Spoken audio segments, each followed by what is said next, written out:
নমস্কার। এখন আমরা এখন যাচ্ছি কুমড়া ক্ষেত দেখতে।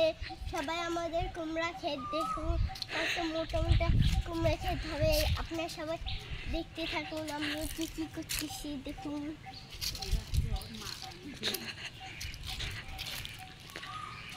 ওই দেখুন আমাদের ওটা কুমড়া ক্ষেত, আসুন আপনি দেখতে দেখাচ্ছি।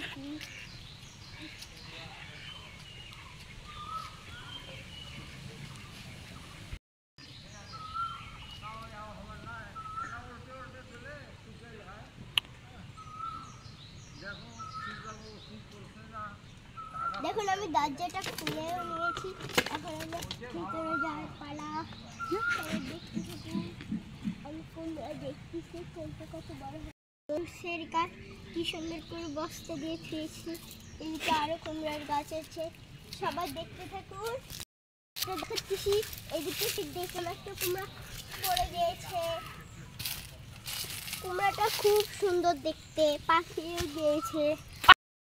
মানে ভালোই কুমড়াটা দেখলাম। এই দেখুন এটা পুরো নষ্ট হয়ে গিয়েছে। এদিকে আমাদের সীমার গাছ আছে, সীমাও ধরে। এই দেখুন সেই জন্য একটা সীমা ধরেছে কি সুন্দর। ওইদিকে ফির বড়ের গাছ আছে, বড়ের গাছটা শেষ করেছে। এদিকে দেখুন দেখুন কি সুন্দর একটা বড় কুমড়া দেখেছে। আর এই যে আর একটা কুমড়া, আর এইটা সবচেয়ে ভালো, ছোট আছে, মানে পাকাও একটু আছে।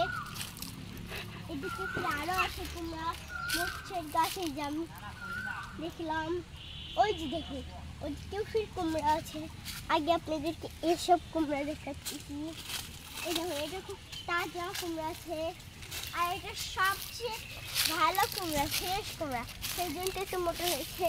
আর এই যে আর একটা কুমড়া, এটা খুব বড় আর তাজা কুমড়া আছে। এদিকে ফির দেখতে থাকুন, আর একটা কুমড়া দেখে ফেলেছি আমি, খুব কিউট কুমড়াটা। এখন আপনাদেরকে দেখাচ্ছি আমাদের মরচের গাছ। এইগুলো মরিচ খুব কিউট, খেতেও খুব মিষ্টি। আমাদের এই পর্যন্ত শেষ। এরপরে ভিডিওটা দেখবেন এবং আমাদের সাথে থাকবেন, কমেন্টে লাইক সাবস্ক্রাইব করবেন। নমস্কার। কুমড়া যে কি বলে পোকা লাগবেন কি বলে, সেই জন্য দেখুন তাবিজ লাগানো হয়েছে। এই যে আমাদের তাবিজ দেখা যাচ্ছে। আমাদের বাইরে কিছুটা মাছি বা সব কি বিন পোকা টোকা বলে, সেই জন্য এটা করা হয়েছে। তা আজকে বেশি কিছু বললাম না, এটুকুই।